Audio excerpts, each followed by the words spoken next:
I went for one counselling session with the school counsellor. Before you upstairs? Before I made any decisions. I said, this is how I'm feeling. And she went, well, go with it if you want to. It was a really good, really positive counselling session for me. But coming out of that, I went home and spoke to hubby and said, I'm not happy. We'll keep talking about the things I'm not happy with and things aren't changing. Sorry, Deb, just for context. When you say we're not happy, I'm not happy with life, work or us. I'm not happy with anything. All of the above. All of the above. All of the above. So I want to go travelling the world. You can come with me or not. I want to sell the house to fund travelling the world. And I think me and you need to think about whether we do want to be together or not. So it's me, it's you, and it's us. And this is my first video recording for the Worry About It Later podcast. And I could go down the traditional route and say, let me introduce you to Debs, but I'm not. I'm gonna talk instead about overnight oats, which offend me deeply. Producer Joe, to test the sound, said, CK, what did you have? He did this for us both. Debs, Yeah. Debs, what did you have for breakfast to test the sound? Frosties. CK, what did you have for breakfast? I want to test the sound. Porridge. I thought that was a very innocuous, right, move on to the next question. But no, Joe's like, was that overnight porridge? What? Overnight oats is a thing. Overnight oats. And according to Joe, some people, millennials who were the bane of my life, right, soak their porridge overnight to add extra texture. I've never heard of overnight oats. Have you? Yeah, I've had overnight oats. But not what you said. But not with water. Joe's friends do this with water. I don't understand water. You need flavour in them, right?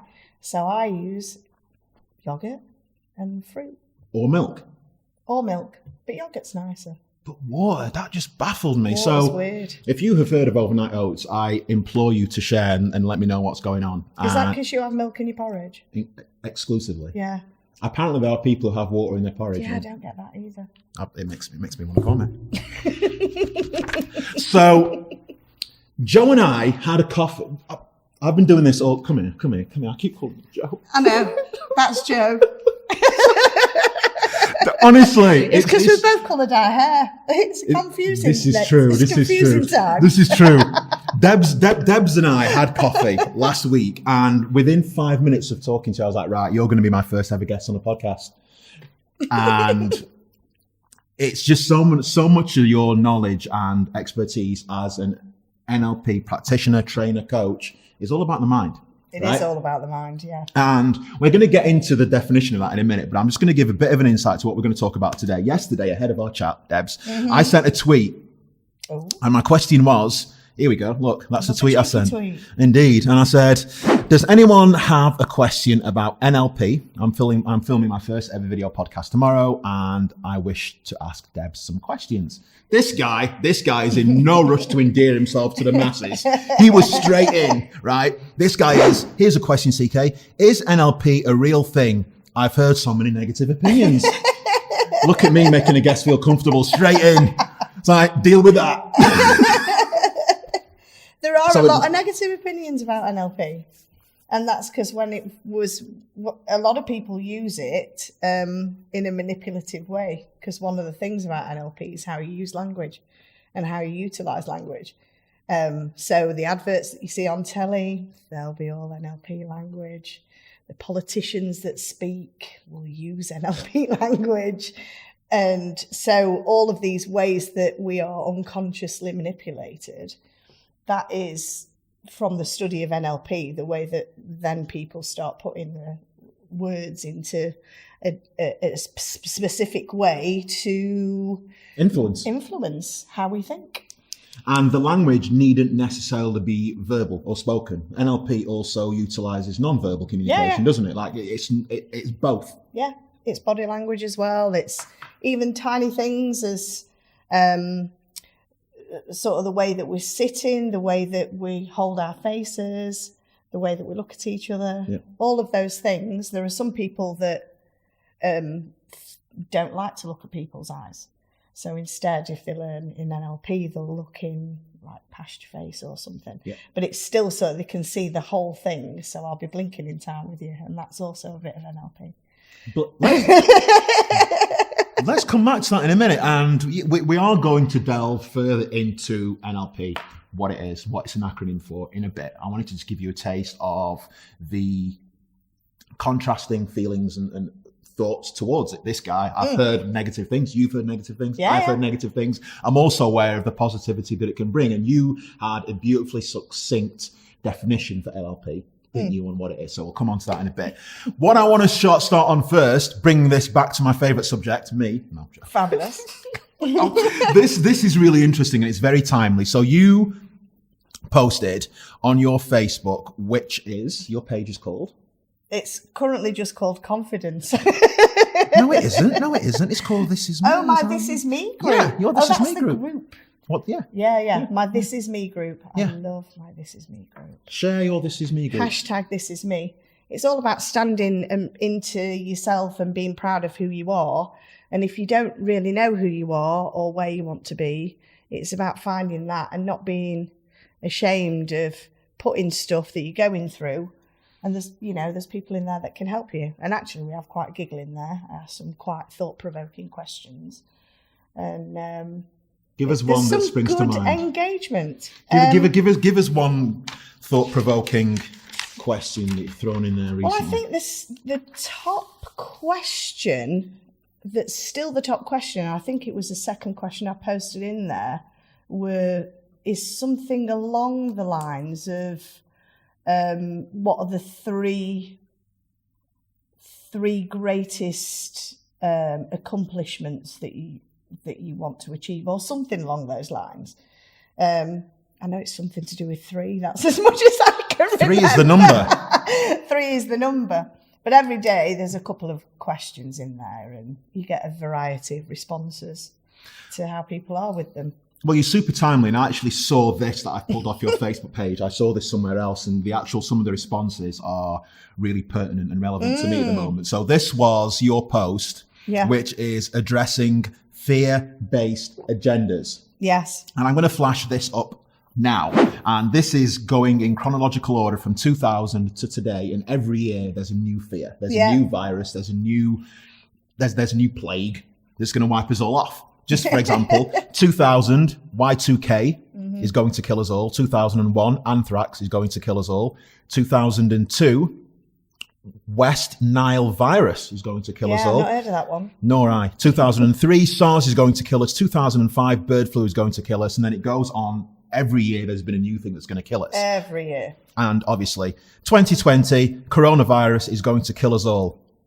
And ironically, the only break in that list between 2016 and 2020 is when we had all the Brexit shenanigans going on.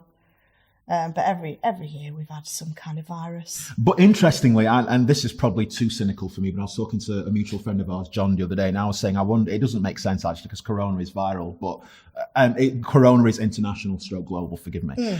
But it's very convenient for the British government, the timing of this, just as we've come out of Europe, which is what we would have been focused on zealously had this not come across. Yeah. So it's very convenient for them to amplify this, the fear mongering. That's my personal opinion as a PR guy. Like they must have been rubbing their hands together. Yeah. With glee. Absolutely. And that's the thing. There's been a massive increase in kind of this fear mongering stuff. Since 2002. What happened in 2002? You remember? The big thing? I think that's when I realised that tea without sugar is nicer than tea with sugar. Because there was a very distinct moment when I realised it was when I'll never forget, I always had sugar in my tea, right? And then there was one day when I ran out and I just couldn't be arsed to go and get more. Yeah. So I'll just drink it as it is. And then I was, this is nice. It was a big deal.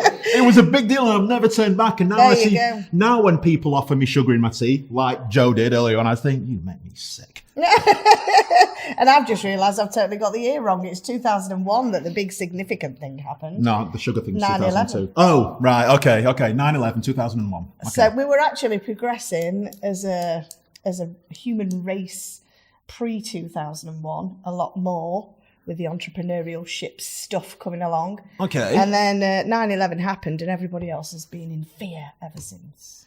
What? There's been lots of fear stuff going on in the media and with governments and stuff. When you say we were going along quite happily, what is your interpretation of that? There was overall harmony, and now there's disharmony. No, I wouldn't say harmony. We were progressing. I like consciousness stuff. We were progressing in consciousness. So there were more people starting to open up to the fact that there is more to life than the rules and regulations that government set us down to and workplaces set us up for. There was a big change because technology had started to come in the 90s and all that kind of. So with all the technology coming in, there would really have been this massive leap with Google and all of that kind of stuff. And then 2001 came along and everybody went, oh no, we're in fear. And my thing was always like, well, we had the IRA before that. I don't understand why. We're massively in fear. I'm fascinated by what you just said about consciousness. And if you come back to our first ever phone call when we were talking about rules and regulations and how rules and regulations are a very powerful means of corralling herds, the herds being humans of society, and the government being the shepherds. Right? There's no more effective tool or means of doing that than rules and regulations and making sure we're just one homogenous group who doesn't think for ourselves. I don't know if that's overly cynical, but I get the impression that's what you're saying. There was something of an awakening around 2000. And the shepherds were like, oh, we don't want this. Yes. Let's throw an Alsatian in there. Yeah, and definitely. The Alsatian in your eyes was 9/11. 9/11, yeah. Wow.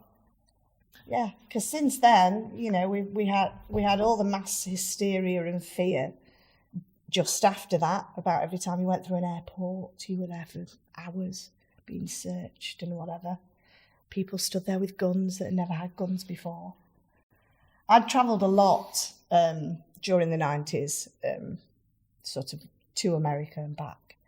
And it always seemed quite easy to get through customs before then. And my sister got married in April 2002.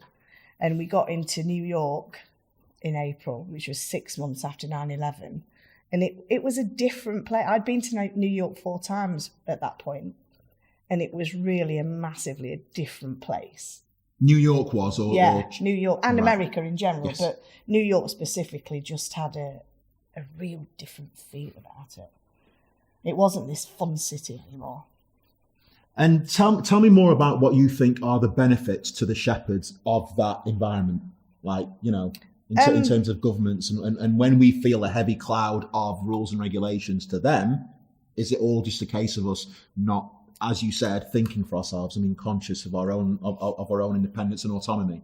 It's not in their interest for us to feel we're autonomous, right? Absolutely not. It's not in their interest, because that's when you get people going off and doing their own things. Richard Branson's been very quiet over the last 15 years or so, hasn't he? And he was the one that used to go out there and do all these random things, flying around the world in a balloon in a new thing. And I know he kind of still does some of those things, but it's not celebrated as much, I don't think. Add context. When you say old Dickie's not out there doing his thing anymore, what do you mean? Like, why is he not doing his thing anymore? I just don't think it's celebrated in the media. I don't think we focus on the good things that happen. One of the daft things in our house when I was younger was Look North always used to have a story about an animal or a nice old person or a good, kind act that had gone on. And it was like the news had finally been wrapped up with a bit of niceness. And I think they'd still attempt to do that on Look North since I've moved up, but it's not a general thing. The news is doom and gloom. Absolutely right. There was always that closing good news. We found a cat in a sock that's been lost for the last 15 years. Yeah. You're absolutely right. And they don't want to peddle that anymore. No, they don't want to peddle the good stuff. They want to peddle that, the world's a bad place. And... So are you saying that now, and I'm thinking about this, are you saying that now, was Richard to be doing his transatlantic balloon flights, we'd be like, knobhead? I think a lot of people would do that anyway. Okay. But there are also some people that go, wow, that's really different, and I want a bit of that. But the number that are the latter... There's too many people too scared to do that. when I went travelling the world, friends of mine were going, "Oh, aren't you brave?" No, I'm just getting on a plane. Just going to see other cultures. It'll be fun. So Debs is super travelled because there was a stage. We're going to delve further into your timeline and life in a bit, because you've done counselling on a camp in Michigan, right? Yeah. Counselling, then from counselling, secondary school teaching, and now NLP Supremo. Yeah. But it was immediately after the teaching. Was it like 4 or 5 years of teaching at secondary? I can't remember. 96 to 2003. Okay, so it's like 7 95 years. to 2003, yeah. 7 years of secondary school teaching, Yeah. right? And it was on the back of that you decided, right, I'm off. Yeah. For a bit. And how long did you? And you went. It was about huge. 7 months altogether. But that happened. I was at a school in Leicester. I was married, and a friend of mine who was 34 and I was 32. A friend of mine got cancer, and within 12 days she'd gone. And you know, when you have these big significant moments in your life that make you think a bit more deeply than you thought before. Absolutely. And from that, I went, I'm not really happy in my marriage. I really don't like my job. I like the kids. I just don't like all the hoops you have to jump through as a teacher. I've got a lovely house and I actually don't want to leave that. But, you know, if I sell the house, then I can go travelling and do whatever I want while I'm travelling. All these things, I just kind of went, no, I want to go travelling. That's always been something I've wanted to do. Now's the time to do it. Because if I don't do it now, I might get to 34 and the same might happen to me. And you were, just before you set off with hubby, which in itself, there was a huge realisation whilst being off with hubby. I don't know if you want to delve into that, but I'll leave that at your discretion. But how old were you when you both just sold the house? I was 32. Right. He was 28.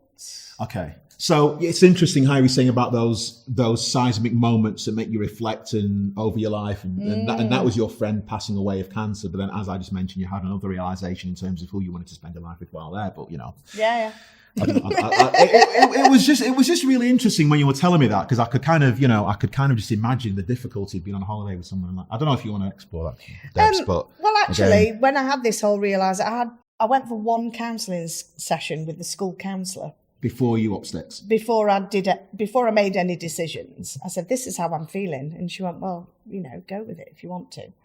It was a really good, really positive counselling session for me.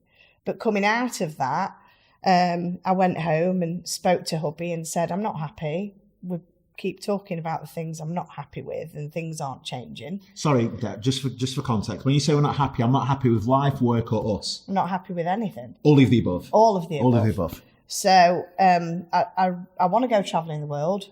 You can come with me or not. I want to sell the house to fund travel in the world. And I think me and you need to think about whether we do want to be together or not.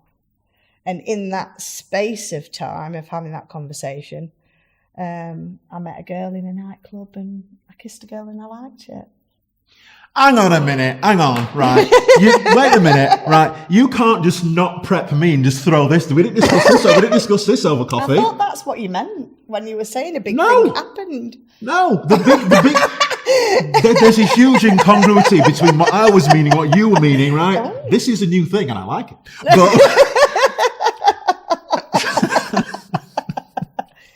no, I was just talking about the fact that you realised, you know what, maybe we need to draw a line in the sand between you and husband. Yeah. You didn't tell me this before over coffee about kissing a girl and liking it. Sometimes I or were you just scared put it in and sometimes it's not the main part of the conversation, so we'll leave it out. It wasn't the main part of this conversation, but yeah, here we are. Here we are quoting Katy Perry out of left field. Yeah, and it was around the same time as well, which was quite ironic. Right. Yeah. So that. Okay. So did that encounter precipitate the realisation that there's a part of my life here with hubby which just doing it for me? When I initially had the chat with him, no, I'd not even considered that. You knew it anyway. It's stuff that had been going on. When I actually told him that I'd kissed this girl, he kind of said, I thought he had lesbian tendencies anyway. So, you know, hey. I was like, oh, did you? Right, okay. Interesting perception. So, yeah, when I went traveling, I didn't have anyone at that time. It was a case of finding myself, going traveling and finding myself. So it was an interesting time. Do we ever, as humans, find ourselves, or do we only ever uncover new bits of ourselves? You know? Yeah, uncover new bits or find bits that we like, that we want to be part of ourselves, I think. Well, as a whole, this is who CK is, this is who Debs is, this is who Joe is. We never discover that whole human, do we? I think it's inconceivable because we're just always developing, right? Well, it depends what type of human you are. Like my dad is a sameness person. So he likes... my dad's been living in our house since he was about 6. And the only break he had from that house is when he first married my mum. And they had me and my sister. And all of his brothers and sisters had then moved out. So they decided to house swap. So when I was 4, we moved back into the house that my dad was brought up in. And he's still there 44 years later. And he still likes the same kind of food, reads the same kind of papers, does the same thing every day. And he struggles with new stuff. Whereas I like new stuff. I like exploring new things. And, you don't know what you don't know until you try something different, do you? Until you do something different. Here's a question, and I have sympathy for both types of human. The sameness, what's the opposite of a sameness person? Like Differences. An explorer, a difference. I prefer explorer. Yeah. We'll go with mine. It's just a meta program. Oh, listen, we're going to talk about meta programs, don't you worry. So, so you were talking about you're an explorer, you like discovery, you like finding new things. Do you find that dial is going up with age or dialing down with age? As in, are you more willing to explore new, or do you find yourself becoming more fearful with age? Oh no, I don't. If I ever feel that I've got that fear, I've got to address it. Fear holds so many people back. And it's held me back in some ways, in ways that I didn't realise until somebody else unplucked it from my head. Who's that somebody else? Therapist? Yeah, an NLP trainer friend of mine. Okay. And when you start unplucking fears that are holding you back, because they're unconscious fears, so you don't realise they're holding you back, then it helps you go forwards. When you say to me, Debs, unconscious fears, I know exactly what you're talking about, because over the last 2 years, thanks to our mutual friend John, I've become more aware of what unconscious means, and how that actually everything we do for the most part in any given day is 90% unconscious driven. We're just like going through the motions, not even thinking about it. So what does that mean when you say unconscious fears? Like, just nice, understandable for humans who... I think it'd probably be easier to explain unconscious first. A lot of people call it subconscious. I don't like to call it subconscious because that means it's like a level down. Yeah. So I like unconscious mind. And it's the part of the mind that runs everything that we don't have to really think about. So we breathe, don't we? And unless we're meditating and using breath in meditation, we don't really think about breathing. We don't think about blinking unless an optician has said you don't blink enough, and then you make a conscious effort to blink more. We don't think about the little tiny movements that we do with our hands or the way that we walk. We don't think about what sock we're putting on first in the morning. It's an unconscious thing that we do. And again, a very relatable example, driving to work in the morning, you're doing that unconsciously. Yeah, you're just going through a habit that you've done a million times. Yeah. You don't even have to be actively aware of anymore. If you've ever got from A to B in the car or on a bike or wherever and not really being aware of how you've got there, that's all the unconscious bits that have taken over and just done the work for you, because it's a regular journey. It's interesting what you said about done the work for you, because, something else I'm learning a lot these days is that the brain, or it's the mind, whatever, loves a shortcut. Like, the less work it has to do, the better. So it will just make shortcuts just to fill in the gaps. So, so very, very once you become aware of how your brain is actually just always looking for a shortcut, it's quite frightening. Yeah. It's always looking for the positive. It's always got a positive intention. Yes, and positive intent is something else with this, because I need to start writing all this shit down. Otherwise, but on to positive intent. Hopefully we'll have time for that. But So back onto this about how every year for the last 20, there's been a virus or a plague or something to shower us with fear. At the end of the bird flu was actually around the year that I went travelling, and the only change that I made to my travel plans was I didn't go to China. Okay. But it was in Australia, and it was in New Zealand, and it was in Thailand at some point. But I went all of those places. Okay. Well, this is really interesting. So at the end of this list, when it says 2020, coronavirus is going to kill us, it ends with, really, fear is killing you. Turn off the TV. Let's ignore the turn off the TV for now, because that's like another thing. But the business of fear being your biggest killer, I suppose. Tell us a little bit more about that, because and someone wrote underneath here, fear and control by the media. Yeah. And this is what we were talking earlier on about how they shepherd us through fear. Yeah, absolutely. And well, I haven't watched since 9/11. I decided that I wasn't going to watch the news or read papers. So the only thing I ever see now is whatever's on my timeline. I don't watch it. And I don't consciously watch it either, because my dad's a big news fan. So if I'm at home, I can remember when I first moved back home, after 3 months, I said, I think I've seen more news in the last 3 months than I have in the last 15 years, Dad. And I was like, how can you listen to all this? This is why you've got security cameras on your home. This is why you've got an alarm on the house. This is why, you're scared because so-and-so happened down the road. But things like that were happening when I were a kid, when I could walk around. We don't see kids walking the streets anymore because parents are too scared to let them out. But now there's also rules and regulations in that, if they're under 12 or 14, whatever number it is, parents have to be with them. When I was out on the streets as a kid, we just played. Mum was in the kitchen, probably baking or something. She wasn't outside watching us.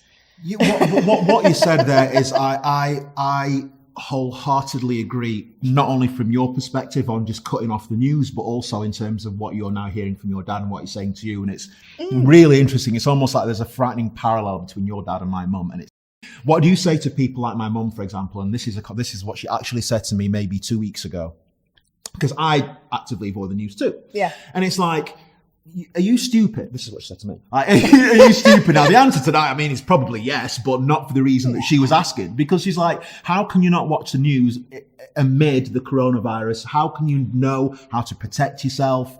The fact that you're avoiding this, you're putting yourself at risk, you're putting us all at risk. Like, you need to know what's going on there. But she's so entrenched in that mindset now that she can't actually, while you were talking, I was writing, and I feel like I need to circle this 50 times. Someone recently said that what you consume, you become. Yes. So in terms of how your dad is only ever consuming doom and gloom and this, that, and the other, the brain is very malleable. Yeah. And whatever you're feeding it, it just adjusts to that and clings on to that. So if all you're ever seeing is doom, gloom, corona, blah, blah, blah, you just...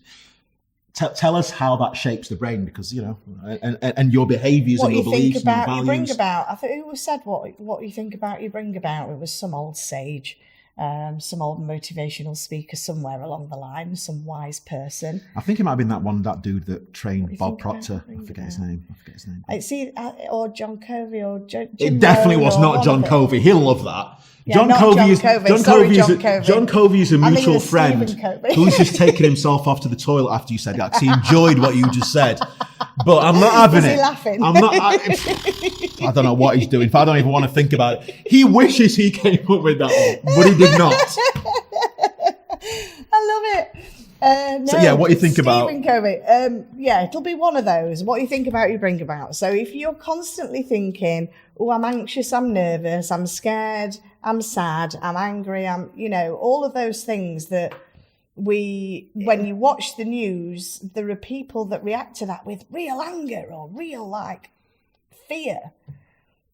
Why watch it? I don't have that in my life.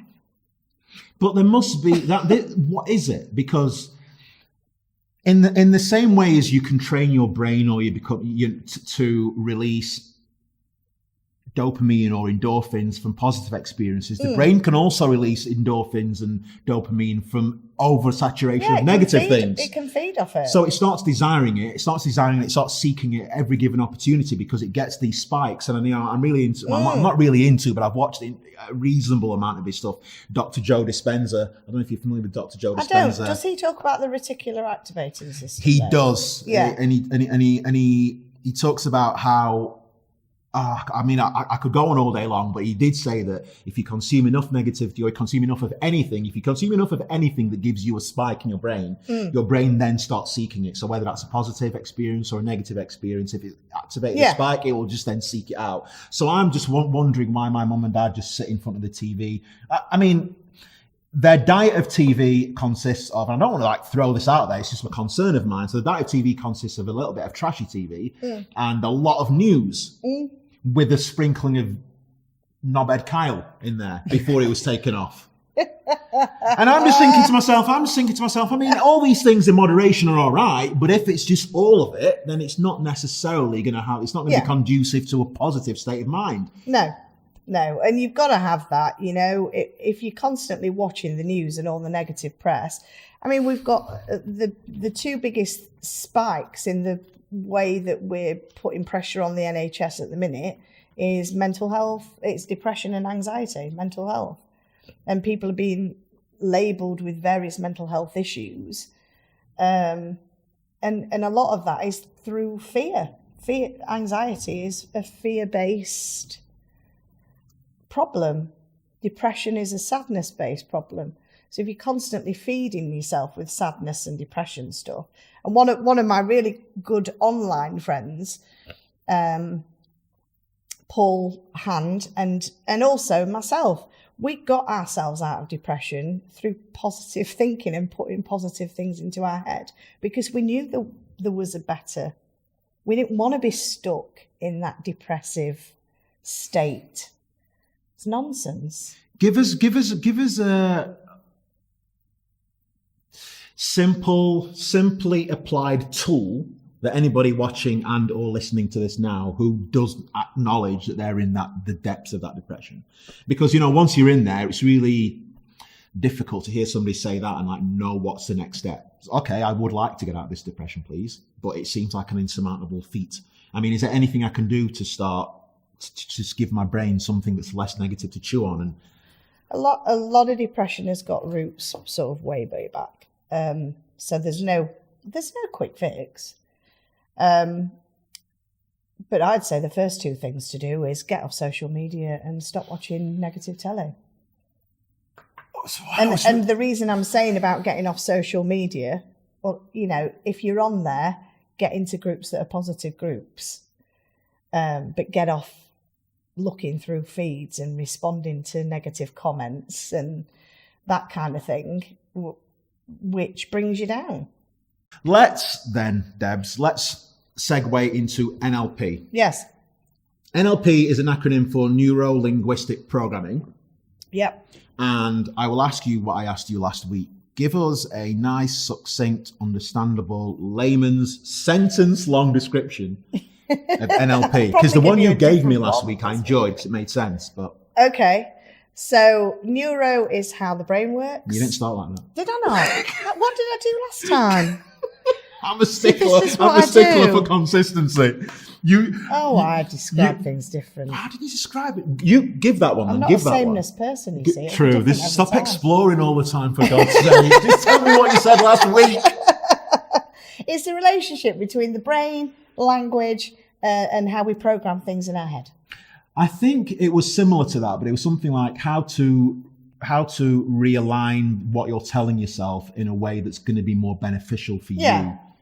When you start using NLP, yes. Yeah. When you start using it, that will happen Yeah.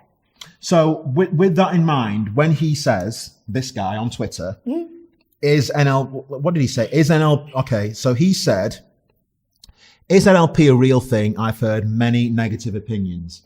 Talk us through, and I think when he says negative opinions, these are the people who argue, and in some cases correctly, that NLP can be used for negative influence. Yeah, it can be used for negative influence, and that's probably where he's coming from. And also, there are some people that train NLP and some people that go on a kind of weekend NLP course, and they're now NLP experts. And a weekend's not going to give you everything you know. Doing an NLP practitioner is not going to give you everything that you need. Doing a what? An NLP practitioner course is not going to give you everything that you need. Is that a very short thing? Like, is it a weekend thing? Or like no, the NLP practitioner is at least 8 days. Right. 5 to 8 days. It depends who you do it with. Some people are doing it online these days and all sorts of things. There's an NLP master practitioner course. You don't learn everything on there, but every stage opens your mind and helps you learn techniques that you need. And some people take those techniques into their whole life and start using them straight away. And some people take the bits that they want and utilize them in a negative way for whatever their needs are. Because everybody goes on a course with some purpose in mind. And often one of the fields that NLP can be used in a less than favorable way, I guess, would be sales, procuring sales from prospects, customers, getting people onto your course, getting people to buy this product for argument's sake. Yeah, absolutely. I mean, if you go onto the online company that you can get books and all sorts of things from. I don't know, I can name the company, can't I? I insist. All right. If you go onto Amazon, you know when you just go, am I allowed to say that? If you go onto Amazon and do a search for NLP books, you'll come up with the real sort of source of NLP on there. But you'll also get on there the dark side of NLP or the manipulation side of NLP, and so you get there's a huge sort of list of the manipulative side that is used. And when people say, "Oh no, I never want to use NLP," they're probably using it at some point anyway, unknowingly. There's stuff that I've been doing for years that I didn't realise was NLP. I've just learnt it from somebody else and started using it because it worked. Well, let's go on to, so you'll remember when we had that coffee and I was just constantly frantically writing, and it was like, this is all I had to hand. We were in the showroom cinema, and I just started scribbling all over this book, which I've kept, so I've yet to transcribe. There were a couple of things that you mentioned which brought me infinite joy, and they do branch off what we've been talking about. Joy. I love the fact that it brought you infinite joy. A lot of things bring me infinite joy. Fabulous. Being at the top of the list. Talk to me, Debs, about the presupposition of NLP. Is that right? Presuppositions of NLP. Yeah. There's a list of presuppositions, and presuppositions are when you presuppose something to be true. And they're guiding principles, if you like, that help you when you may come to a problem, maybe, or just how you run every day. So one is respect everybody else's model of the world. Yeah. So, I respect that my dad's a sameness person, and those moments where I go, why do you just do the same thing? I go, no, let's think that's his model of the world. He doesn't know any different. So let's not give him a hard time about it. We can suggest things that he might want to do, but I'm not going to, that's his model of the world. As we were discussing this last week, I countered to that because I agreed, and I was thinking, with age, I find myself becoming more accommodating of just views which are completely contrary to mine, contradict mine, or I'm like, fine.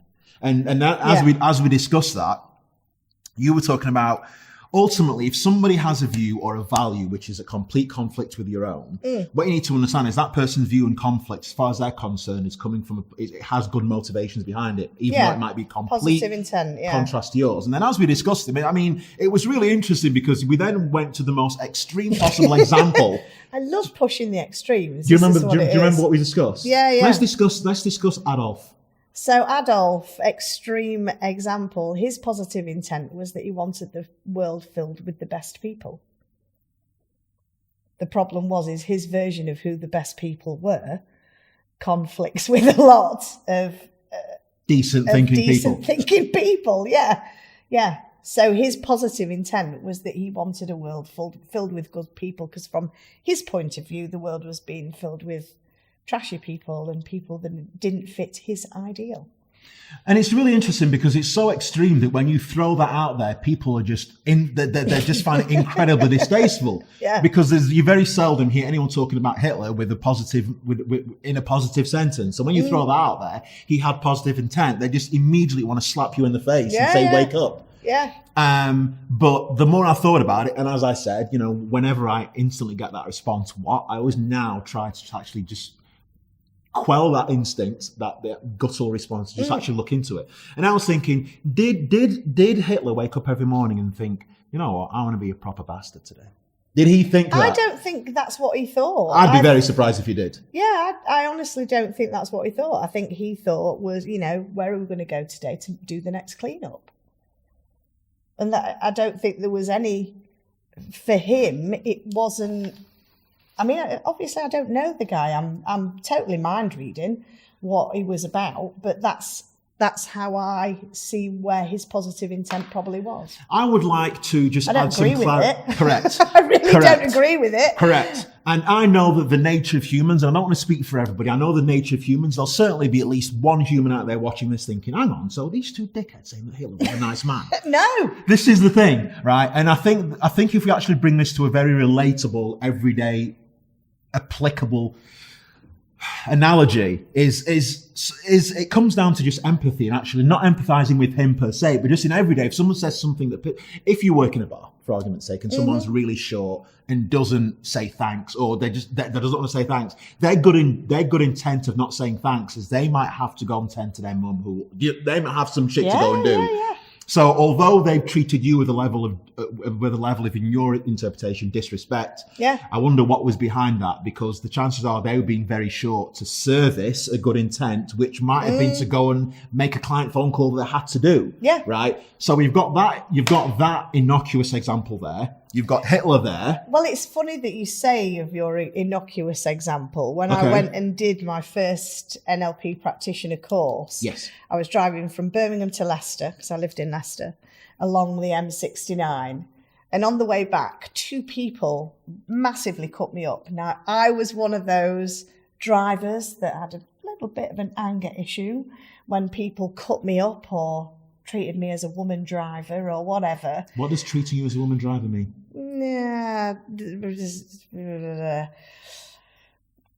I used to be a bit of a speed racer when I was younger. I'm not a speed racer anymore. I'm trying to keep to the limit, unless I'm in a rush. Don't tell that. Okay. So yes, but people cut you up, bang. And I am very much a kind driver. I move into the outside lane, Pootle there until I need to overtake someone. Pootle, yeah. So, so these two people cut me off, and normally I would be, one of those shouting all kinds of obscenities to whoever had cut me up. And they cut me up, and I laughed. I actually laughed at them cutting me up, because my initial reaction was, I don't even feel angry at them anymore. I just find it hilarious that they've cut me up and now I'm not shouting. Why weren't you shouting? Because you had the benefits of... Because I'd been on this 8-day NLP course, and I'd had my anger sorted out and all of that kind of stuff. And I was pretty chilled. I just thought there's something going on in their life. That's what I was going to ask you. What did you call on? Because you didn't just laugh without calling on something that inspired you to laugh. You had to kind of just figure out. So that's it. What's going on in their life? Yeah, well, something going on in their life that it's okay to cut me up. And it's funny because I'm now not being an angry idiot. And that's a great example, because I think the best way that we can look at this is what we're saying is when that person cut you up. I mean, I'd be fascinated to hear your opinion. Did that person cut you up with the motivation with a cynical reason motivation? Or in their head, were they doing this for a positive reason? And could that positive reason even be, I don't want to sit behind your car? Yeah. That's a positive reason enough to justify it in their head, right? Yeah. Or even the fact that they've not really looked in the mirror before they've pulled in, you know. Where's the positive in that then, if they've not looked in the mirror? They've just overtaken me. Because I want to. There's no like negative intent with it whatsoever. Oh, right, okay. Whereas before, I would have thought that they had negative intent.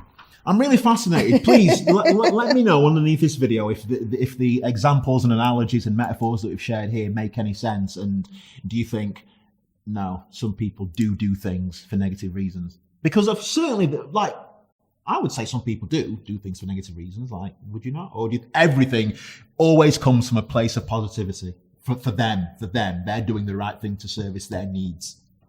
Actually, yes, it would. Because even if they're just servicing their needs, that's a positive intent for them. Yeah, for them. Yeah. So if for argument's sake, in an abusive relationship,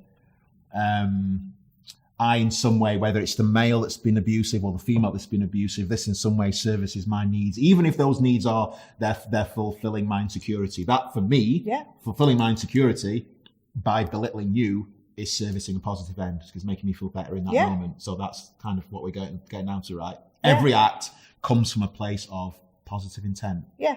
It's fascinating stuff. There's some kind of positive intent behind it, even if it's just that person feels better for doing it. And what can, in that instance then, I don't even know if the answer to this is nothing or what in that instance of the person on the receiving end, understanding that that's coming from a positive place, is there anything to glean from being on the receiving end from that, knowing that that's where that's coming from? Does that make sense? Yeah. Even staying in a relationship like that, there's some kind of positive intent with it. What do you mean? So if people stay in an abusive relationship, the abused person stays, there's a positive reason why they're staying there or have stayed there for so long. You know, my personal thing is, if somebody hits me, that's it, I'm out the door. But I stayed in a verbally abusive relationship for 4.5 years because I just thought that I was, you know, I wanted to make it work. So what was the positive intent for you, Debs, of staying in that emotionally abusive relationship? Showing other people that I could make a relationship with a woman last. Oh, right, okay. That was my positive intention. And showing that I could make a relationship last, because the previous one had been the husband that I got divorced. So the abusive relationship you're talking about now was with a woman after your husband? Yeah. Right.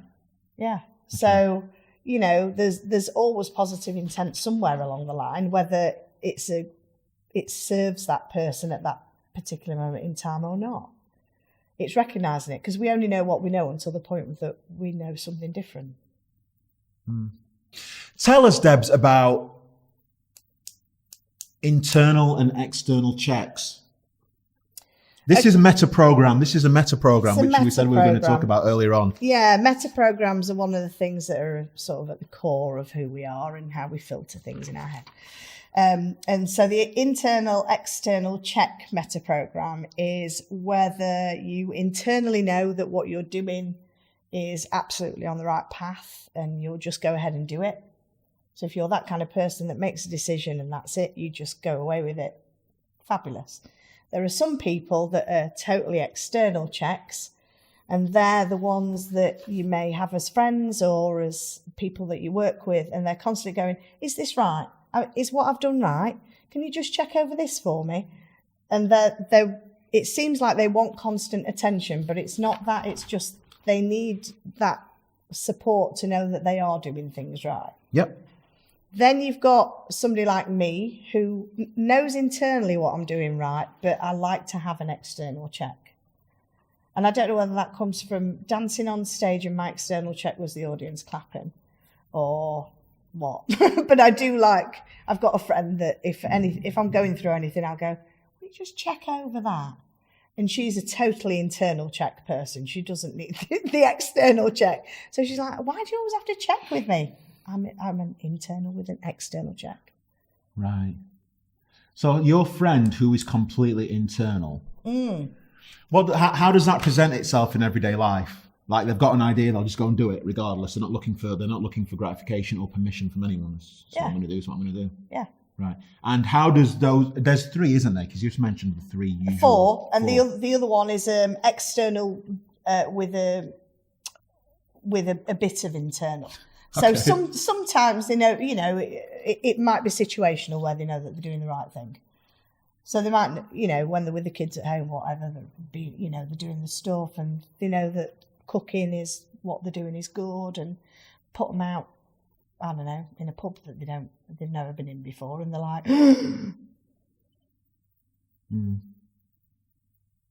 Okay. And I don't know if there's any findings or research to suggest that any one of those people, that how it usually presents them. I don't know if you're aware of how each one of those people usually live their life. Like, does one generally lead their life with fear, so they generally don't put themselves out there much? Or I don't know if there are any correlations. It depends what else are in their meta programs, because there are a number of different meta programs. What is a meta So program? it depends what combination. Simple explanation, a lot of people will put it as personality types. Right. But a lot of personality questionnaires and stuff out there put you in a box and can sometimes give people excuses. So, I'm an internal, I'm an introvert, so I don't like going out, so I'm not going to go. There are lots of introverts who go out. The sign of an introvert is what they want to do at the end of a busy day or whatever. Do you want to go home and spend time on your own, or do you want to It's really frightening. go out and party with friends? It's really frightening that you bring that up here, actually, because this may or may not surprise people. I don't know. And it certainly surprised me. But actually, I think most people's understanding of introvert and extrovert is probably not accurate. Because I'm becoming more aware that I'm actually an introvert, weirdly, despite the crazy shit I do. Because the definition that I've recently discovered in terms of introvert and extrovert is, do you get your power and energy from huge amounts of people or alone time? So there's a real interesting duality with me, who obviously in my background as a presenter, when I used to present music festivals to thousands of people, online TV, music festivals, whatever, like I don't even flinch. I'm super comfortable in that environment. Like, music stage, thousands of people in front of me, delivering the day for 8 hours, complete water off a duck's back. I love it and I revel in it. But in terms of like my happiest time, is it just chilling, listening to classical music at home, or is it in a party amongst humans? Always the music at home, classical on my own.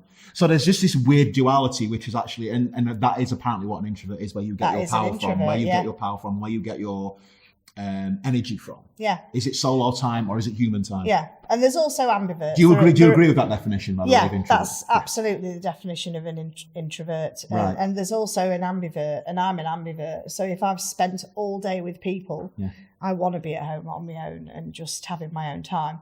But if I've spent a few days on my own, I want to go out and party and be in the middle of it. So you need a balance of both. So I need a balance of both, yeah. Whereas an extrovert will always just seek the noise, almost. An and extrovert, that's where they'll get there. They're your party people, yeah. But would my definition... Oh, right, okay. I don't know if I fit into any of those boxes, though, because I don't know if, like... would a traditional introvert be content doing all the kind of public stuff I was just talking about, or can you be an introvert and still be very comfortable doing all that public stuff? You can still be an introvert and be very comfortable about doing public stuff. Yeah. It's where you recharge your batteries and where you get your power. Right. So if when you recharge your batteries, if being at home with the headphones on, that's an introvert thing. I'm fascinated by the chronology of your exploration of who you are, right? Yeah. And I'm fascinated by if the marriage to your husband was... And this is just kind of, again, some headline armchair psychologist bull I'm going to throw out there. Like, would that have been to almost conform, suppress who you were, or was it because you genuinely did feel something for this guy? Oh, I could spend my life. I genuinely felt something for this guy. I genuinely loved him when we were together 7 years altogether. And I know when I looked in his eyes when we got married that I was completely in love that day. Okay. So... there was that love there. There was nothing that would have stopped me on that day from marrying him at all. Reality then hits, and the things that kind of make differences. But at university, I went to a PE university. PE? learning physical education. Yeah, right. So okay. I went into teaching PE and dance and drama when I first left when I was in university. Yeah. So it was the first time I'd ever really met a lesbian properly face to face. And there was one lesbian at the beginning of the year, at the beginning of the 4-year course. And I think by the end of it, everybody bar me and Paula had had an experience with a girl in a sexual way. But I had a boyfriend. So, you know, I had a boyfriend for 2 of them years, and after that I was quite enjoying being young, free and single and didn't really want to be tied down. Okay. So when I met my husband, I'd had a couple of relationships with men, met the husband, thought he's a nice guy, fits in with the family. We met at the Rock Island Diner. Meadow Hall, we're going back a bit there. Yeah. Ancient history. Yeah. And he kind of ticked all the boxes of getting on with family, you know, all those things that you kind of, well, there's loads of things that you look for, isn't it, in a partner? So we were married, and then I kissed this girl and I liked it, and ended up not seeing anyone for a year, came back, got into this 4.5-year abusive relationship with a girl. And because it was with a girl, I wanted to make it work because I'd not made the marriage work. So even though it was abusive, in my head, I just wanted to make it work. I don't understand. When you say just because, because it was a girl, I wanted to make it work. How does that differ? Because I was burying my head in my sand in the sand about how abusive it was, really, and how much it was changing me as a person. Right. I lost my confidence. I lost my strength. I lost my go-getting kind of nature, and I became probably a bit of a shell of who I was before, to be honest. But I didn't want to. No, not many people would have known that, because I still put on a mask every day and like showed people. Came out of that, immediately got with a guy. What have I been missing for 4 years? Yay, it's this. And then spent the next few years exploring. What do you mean? What have I missed for the last few years? Is this as an appendage? Like, yeah. Like I've missed appendage. Actually missed appendage, yeah. Because that's where my mind went when you said that, but I didn't know if you were being that crass. But literally, I was like, I do miss penis. But also, like the big arms in a hug and all that kind of nice stuff. This all makes perfect sense to me, and it's not. You know, someone who hasn't listened to everything you said for the last 50 minutes would just jump in at this precise moment and demand you label yourself. So where do you think you are on this? I'm not going to do that. If I was going to give myself a label, you do it then. Good. I'd say that I was bi. But it's literally in the last 3 years that I've become comfortable with that label, purely and simply because the labelling of somebody with bi means that you're promiscuous, that you're okay with threesomes, that you'll go out and go with anyone, that, you know, there's all this negative stuff to do with being bi. I've spent my life on the gay scene, and even on the gay scene, they'll go, are you gay? Yeah. You're a lesbian? Yeah. Are you bi? Oh, you just want too much, don't you? You know. I have heard this. And I've heard this as a direct result of a talking point that I've recently had on my podcast, that in some quarters, the gay community almost look down, is gay in inverted commas, on the bisexual communities. Like, is that right? Is that something that's very much a thing? I've been on dates with women and they're like, oh no, you're bi, I don't go anywhere where things been. Nodding, you're familiar with this, Joe? You're familiar with this? Wow, okay. I know, it's crazy. So I for years I just said, I'm Debs, this is me. This is other than the amazing song from The Greatest Showman, This Is Me community came about because I've always said, this is me. If you don't like me, you go and do your own thing, because I like me, quite frankly. I mean, I wish we had more time to explore that now, Debs. But we'll shelve this, because one story that I love from you is when you I had the age written down here. At the age of 38, was it the age of 38 when you realised I'm beautiful and this is me from moving 38, forward? I realised I was beautiful. And there were some tears and stuff. And that story is a beautiful thing, but I'm actually going to leave it for them to find you. Because you'll share that story with any humans who come and find you on your Facebook, won't you? Because it's a really beautiful story. And in fact, I would argue that for anyone who feels less than in themselves, they don't feel they're worthy or valuable in any way, that story might make you think a little bit differently, because it took a while. It was an incremental thing. You need to wake up and think, look at me, hot stuff. Right? Absolutely. It was a progressive thing. It was a progressive thing. And there's a beautiful anecdote about you crying after doing some what's the word? Not self-chants. Affirmations. Affirmations to yourself. And you're like, saying I'm beautiful, you just broke down crying because you realise you look ridiculous. I was beautiful story. Ugly crying and everything. Ugly crying. Do find Debs. She'll tell you the story on Facebook, because it's a glorious thing. And I genuinely do believe I genuinely think that we could all do with liking ourselves a bit more. Absolutely. In the main, I do think we could all do with liking ourselves a bit more. And I'm always trying to get better at liking me more. I know, it's difficult to understand why I love me. Jesus, come on. So yeah, do find Debs on her Facebook. Pardon? Affirmations. It's the future. Tell us your Facebook page again, Debs. The group is the This Is Me Bamf, BANF. And I can't have This Is Me because that's attached to the film. So it's facebook.com/groups/This Is Me Bamf. Or there's the website address as well. Give us a website address. The website is confidencecamp.co.uk. Debs, would you like to leave us with anything? Give us one little nugget that we can take between today and next week that will maybe just enable us to be less self-destructive, or enable us to see the more positive in things. Is there any little nugget that you can give us that we can take away for the next 7 days? And the reason I say 7 days is because I know as humans, that habit will be like, oh, what's this new thing you kicked in? I don't like that. Get rid. Right? So give us, we're creative habits. So when you try to put in something new. I'm actually going to completely take a RuPaul quote. Because if you can't love yourself, how in the hell are you going to love somebody else?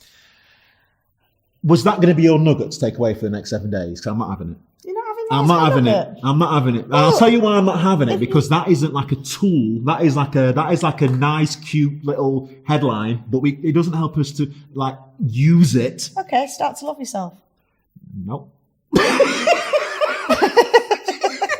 Like, I need a tool. Like next time you feel like this, do this to get that. That's what I'm looking for. That someone can use. Okay. Not like an Instagram quote. You just churned out 2 Instagram quotes. And we're not having Instagram quotes on this podcast. I want tools that humans can use. Tools that humans can use. And this is the structure. Right. If you feel this, do this to feel like that. That's what I want. If you feel low, yes, find somebody who will actively listen and ask you questions to help you get out of it. Should we take that one, Joe? Yeah. Joe's giving you the nod. I'm going to give you the nod Joe. for that one. I hope you do have someone like that, because that in itself might be. And if you don't have that person, call text Shout. Oh, by the way, as far as Shout is like Samaritans, but text only. Text version. So they text in, and then the responders who help you, who act like counsellors, I guess, will reply via text. It's a free service, and the number is 85258. 85258, and it's shout.org. Shout.com. Give us a shout. Give us a shout. We did it the other day, didn't we? Give us a shout. Don't ask me the All right, just search it. Just Google it. Debs, thank you so much for that tool. It took us a while to get there, but I actually think we can use that in a way we can't use an Instagram quote. Yeah. So I thank you for that. You're welcome. Thank you so much for coming on the show. It's been good fun. And we'll talk about when you realise at 38 that you're beautiful next time, right? Yeah. All right, we'll do that then.